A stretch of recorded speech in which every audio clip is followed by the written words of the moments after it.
This encounter occurred in 2019 Castro Valley, California. At first, the family is grateful for the warning that there have been frequent thefts in the area, but the interaction quickly escalates. What are you guys doing here? We're going to Starbucks in a second. Why? I've been having auto break-ins in this parking lot every morning around this time. Yeah, I just got And so, okay, well this morning. I was driving all night. okay. Takes 8 hours to get. Well, relax. That's my reason why I'm talking to you. Okay, so wait a minute. Now, why did you ask me for my ID? You just explained to me about the break-in. Right. But why did you explain to me about my ID?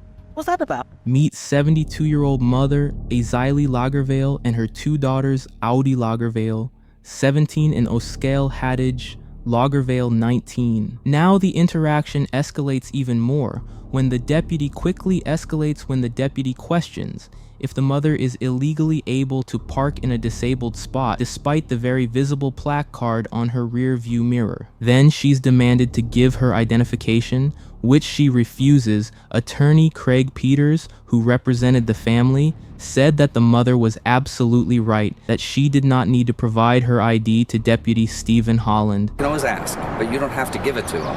And they can only demand it if they have reasonable suspicion to believe that you've committed a crime. Attorney Peters said that this was only the first time that the deputies violated the Loggervale family's constitutional rights. Apparently, Deputy Holland believed the fact that the 3 women had been sitting in the car for a while and that the mother may have dozed off for a few seconds was suspicious, but as Ashley said, she'd been driving all night from Nevada, an 8-hour trip, and was just taking a break before going into the Starbucks to get a cup of coffee. Moreover, one of the daughters was apparently about to get dropped off for a math test in Berkeley, and may have needed some caffeine to energize herself for that. Nevertheless, Aasylei, Well, hold on. Call 911. Hold on. Call 911. What is going on here? I'm gonna call the police. I'm gonna call Okay. the police.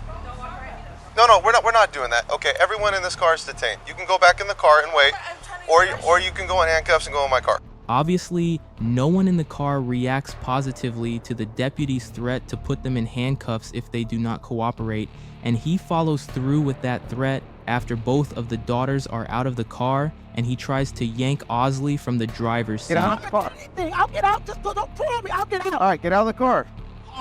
Get out of the car. Get out of the car. Get out of the car. This is your last chance to get out of the car, or I'm placing you under arrest. Get out of the car.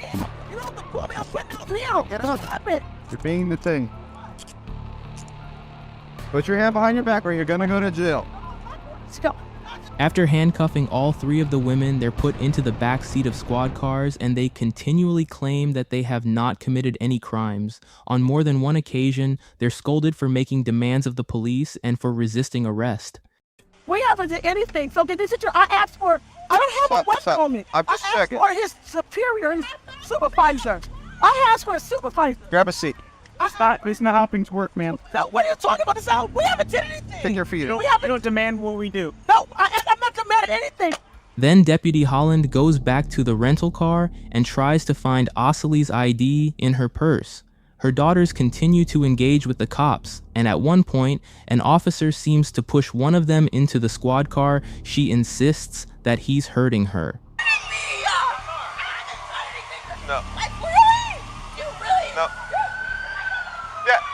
Holland goes back over to the car. Also, he is in and he asks her where her ID was because apparently he couldn't find I it. need to identify who you are and your relationship to this car and to the people. So, where's your driver's license at? It's in my wallet. Okay, which one's that? It's my black wallet. The black wallet? Is that in the purse that was right by your feet? Yes, it is. Okay. It seems as though Deputy Holland mutis his body cam while he consults the other officers. The policies on such an act vary from department to department, but in Sacramento, which is about an hour and a half away from where this incident occurred, officers are instructed not to deactivate or mute their BWC's body-worn cameras until the investigative or enforcement activity involving a member of the public has concluded. Well, I'm going out and talk to my partners. Figure out what is going on. This rule came after the highly criticized actions of officers muting their cameras right after the shooting of a 22-year-old man named Steven Clark, who was black just like the women involved in this incident in his grandmother's backyard. However, the Alameda County does not have these stringent mandates. Instead, officers there have much more discretion.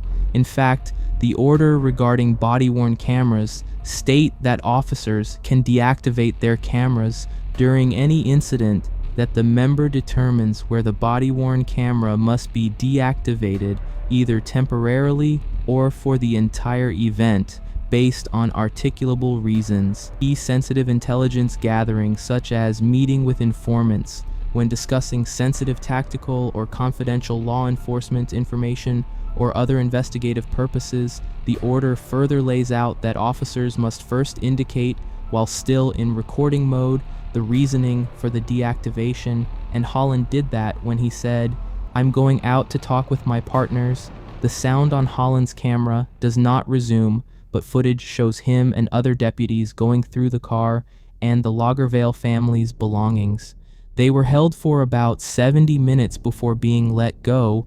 The 3 women were not issued charges. The search was yet another violation of their constitutional rights, because under the 4th Amendment, citizens have the right to be free from unreasonable searches if an officer can't articulate that a person has committed a crime, which of course neither Deputy Holland nor his associates could do, as parking in a Starbucks parking lot even for a prolonged amount of time without extenuating circumstances is not indicative of a crime, unless of course there were reports of trespassing or soliciting, but it's clear that there wasn't in this case. It's interesting to note that the initial call or report of the break-ins said that it was either 2 black men who were involved or 1 black man and another Latino man. Nothing indicated that females, albeit black, females were involved at any time. The Loggervales filed a civil suit against the deputies and the county. They alleged the deputies committed false arrest, invasion of privacy, negligence, and violations of the First, 4th, and 14th Amendments, and a 2-day trial was held before U.S. District Court Judge William Alsup in San Francisco. During those proceedings, the deputies testified that they were in the right because they were investigating car burglaries. The officers would have been well served to sort of take a good hard look at what had happened and just acknowledge some of it, Attorney Peters opined, but instead they kind of doubled down on trying to shade facts, to try and make this situation seem not as bad as it was, try to erase some doubt, attacking the women. The jury had a none of what the officers were selling or trying to sell.